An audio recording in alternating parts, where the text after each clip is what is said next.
Hello student, my name is Pradeep Singh और आप अपने ही चैनल ज्ञान गुरु इंडिया पर आ चुके हैं। आज जो टॉपिक है जिसे हम डिस्कस करने वाले हैं उसका नाम है pre Mendelian concept of heredity.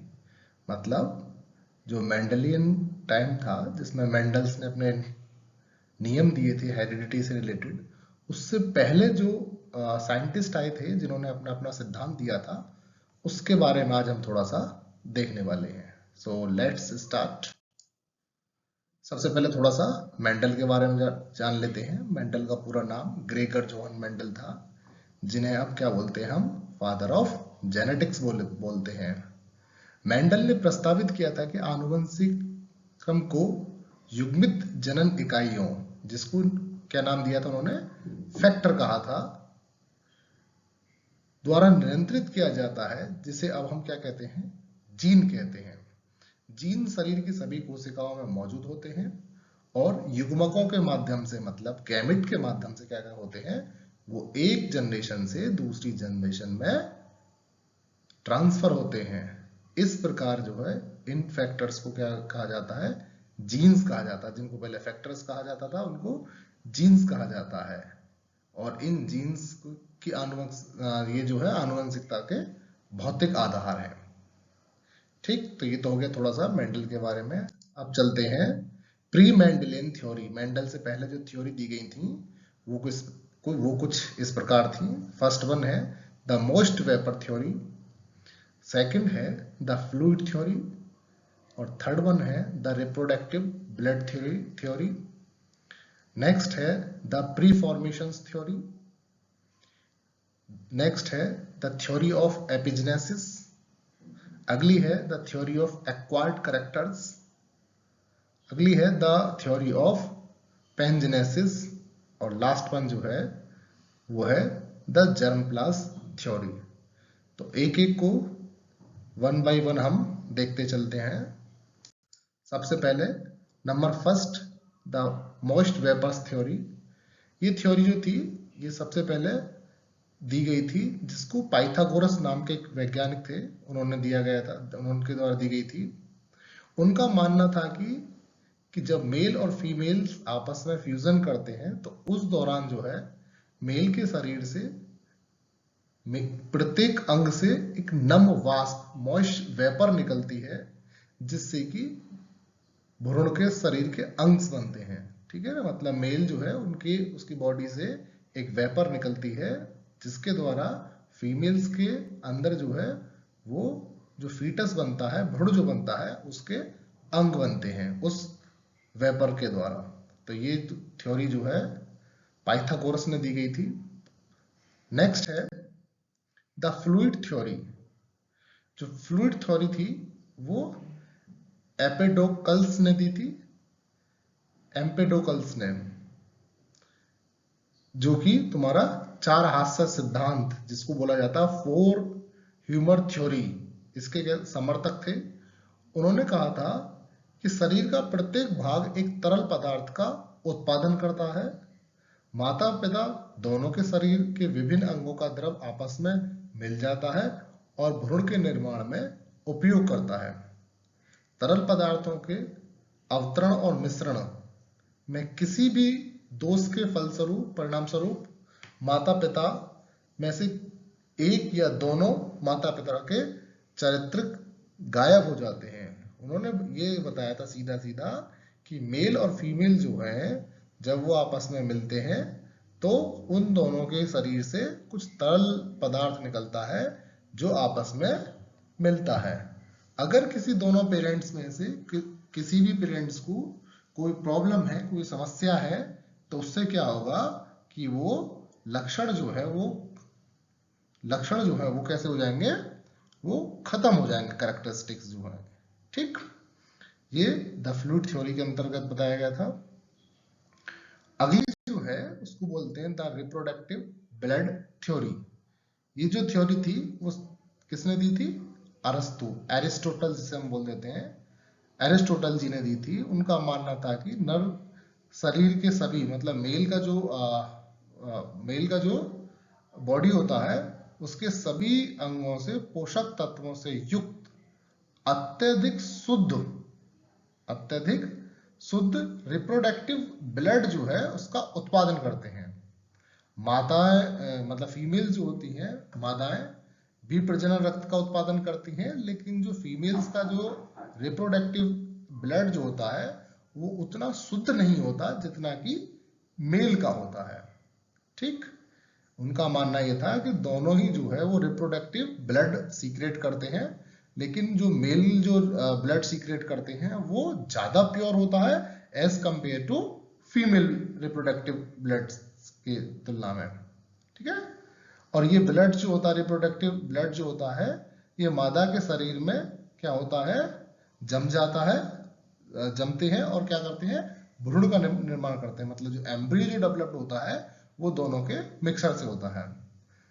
अब जो रिप्रोडक्टिव ब्लड है उसकी शुद्धता के कारण जो है, उसकी प्योरिटी के कारण जो है, नर के जो मतलब मेल जो है उसके जो कैरेक्टर्स का जो योगदान होगा वो फीमेल्स की तुलना में अधिक होगा। उसका एक ही रीजन है, क्योंकि इन्होंने बोला था कि मेल का जो रिप्रोडक्टिव ब्लड होता है वो फीमेल के कंपैरिजन में ज्यादा शुद्ध होता है। अगला है द प्री फॉर्मेशंस थ्योरी। जो प्री फॉर्मेशंस थ्योरी है ये सबसे पहले दी थी वेमरडेम ने दी थी, स्वेमरडेम ने दी थी। और इसका समर्थन किया था मालपीगी नाम के साइंटिस्ट थे, उन्होंने क्या करा था, इस थ्योरी को का समर्थन किया था। इसमें क्या गया था, प्रीफॉर्मेशंस के सिद्धांत का यह मानना था कि जीव पहले से ही मौजूद होते हैं, यानी जो स्पर्म्स और जो एग जो होते हैं उसमें ही ये छोटे रूप में प्रेजेंट होते हैं, जिसको बोला गया था प्रीफॉर्म्स, और जिसको नाम दिया गया था जिसको जो नाम दिया गया था वो दिया गया था होमिनकुलस नाम दिया गया था। इसके विकास को प्रोत्साहित करने के लिए निषेचन की आवश्यकता होती है, फर्टिलाइजेशन की आवश्यकता होती है। और स्पर्म्स को पहली बार 1972 में एंटोनी वॉन लीवेनहॉक द्वारा देखा गया था, जो हमारे सीमेन में जो स्पर्म्स होते हैं उनको। और 1888 में रॉक्स ने क्या करा था, इसका समर्थन किया था, लेकिन वॉल्फ नाम के साइंटिस्ट थे जिन्होंने इस सिद्धांत को क्या कर दिया था, खारिज कर दिया था। और खारिज करने के बाद जो है एक सिद्धांत दिया था जिसको एपिजेनेसिस कहते हैं, एपिजेनेसिस बोलते हैं, और वो वोल्फ ने दिया था। और उन्होंने बताया था कि जो बॉडी पार्ट जो बनते हैं किसी भी एम्ब्रियो के, किसी भी भ्रूण के जो बॉडी पार्ट बनते हैं वो स्टेप बाय स्टेप बनते हैं। ठीक, तो नेक्स्ट जो थ्योरी है वो द थ्योरी ऑफ एपिजेनेसिस, वो किसने दी थी, ये जो दी थी जर्मन बायोलॉजिस्ट थे जिनका नाम वोल्फ था, उन्होंने दी थी। और उनके द्वारा कहा गया था कि जो स्पर्म्स और एग्स जो होती हैं, स्पर्म्स और एग सेल्स जो होती हैं वो अविभाजित सेल्स होती हैं, अनडिफरेंशिएटेड सेल्स होती हैं। और क्या बोला गया था, जो गैमेट जो बनते हैं, जो गैमेट्स के निषेचन के बाद जो जाइगोट बनता है वो विभिन्न भागों से विभेदन होता है, और उसके फलस्वरूप क्या बनते हैं, जो है मैच्योर टिश्यू बनते हैं, और उन टिश्यू से क्या बनता है, ऑर्गन बनते हैं। तो ये बात बहुत हद तक ठीक थी, इसीलिए this concept is universally accepted, ये जो अवधारणा थी वो सभी ने मानी थी। ठीक, क्योंकि ये साइंटिफिकली थोड़ा सा क्या मतलब बहुत हद तक ये ठीक थी। इसके बाद आई थी the theory of acquired characters, ठीक है ना, जो कि दी थी सबसे पहले, जो दी थी किसने, फ्रांसीसी जीव वैज्ञानिक थे जिनको हम क्या बोलते हैं, लेमार्क के नाम से जानते हैं। आपने 12th क्लास में लेमार्क के बारे में अच्छा खासा पढ़ोगे या पढ़ लिया होगा 12th में। उन्होंने बताया था कि एक बार किसी व्यक्ति द्वारा प्राप्त किया गया जो नया कैरेक्टर होता है वो उसकी जो ऑफस्प्रिंग जो होती हैं, जो उसकी संतान जो होती है, उनमें चलता रहता है। इसका मतलब ये हुआ कि अगर कोई व्यक्ति व्यायाम करता है और उसकी मांसपेशियां मजबूत है तो उसके होने वाले बच्चे की मांसपेशियां भी मजबूत होंगी उसकी वजह से। और इसका अगर हम अपोजिट कर दें, अगर कोई व्यक्ति कमजोर है तो क्या होगा, उसके बच्चे जो है उनकी मांसपेशियां भी कमजोर होंगी। अब इस सिद्धांत को जो है बिजमान ने खारिज किया था। बिजमान ने क्या करा था, बिजमैन ने उन्होंने 22 पीढ़ियों तक जो है चूहे की पूंछ को काटा और वो ये देखना चाहते थे कि क्या बिना पूंछ वाले चूहे भी पैदा हो सकते हैं, लेकिन ऐसा नहीं हुआ। इस आधार पर उन्होंने इस थ्योरी को गलत सिद्ध करने की कोशिश की थी। इसके बाद जो नेक्स्ट थ्योरी है, द थ्योरी ऑफ पैंजेनेसिस, ये सबसे पहले जो दी थी वो अंग्रेजी प्राकृतिकवादी चार्ल्स डार्विन थे, इनके द्वारा प्रस्तावित की गई थी। उनका मानना था कि शरीर के प्रत्येक अंग और घटक, जिसको जैम्यूल्स कहा जाता है, कि बहुत छोटी और सटीक लेकिन अदृश्य प्रतियां, मतलब उसकी कॉपी जो है वो रक्त द्वारा क्या होती है, रिप्रोडक्टिव ऑर्गन्स तक पहुंच जाती है। ये ब्लड गैमेट्स में प्रेजेंट होती है, जो जब हम फर्टिलाइजेशन करते हैं, निषेचन के बाद ये रत्न शरीर के विभिन्न भागों में चले जाते हैं, जिसके परिणाम स्वरूप क्या होता है, संबंधित अंगों का विकास होता है। हाँ, एक दोषपूर्ण रत्न किसी व्यक्ति में दोषपूर्ण अंग के विकास को बढ़ावा देता है। इस सिद्धांत को भी खारिज कर दिया गया था, क्योंकि जो है इसका कोई भी साइंटिफिक प्रूफ नहीं था। उन्होंने बोला था कि हमारे रिप्रोडक्टिव ऑर्गन जो होते हैं उनके द्वारा जो है ये प्री मैच्योर फॉर्म में ही चले जाते हैं, और जिससे उनकी बॉडी ऑर्गन का निर्माण होता है। अगला जो है, जो विश्व प्रसिद्ध जो थ्योरी थी उसको बोलते हैं जर्म प्लाज्म थ्योरी, जिसको अभी माना गया है। ये जो है जर्मन जीव वैज्ञानिक ऑगस्ट विजमैन ने दी थी। उनका ये मानना था कि शरीर के ऊतक दो प्रकार के होते हैं, जो टिश्यू जो होते हैं वो दो प्रकार के होते हैं। एक को जर्म प्लाज्म और दूसरे को सोमेटोप्लाज्म नाम दिया गया था, जर्म प्लाज्म और सोमेटोप्लाज्म। जो जर्म प्लाज्म होते हैं, the germ plasm refer to the reproductive tissue or cell which produce gamete।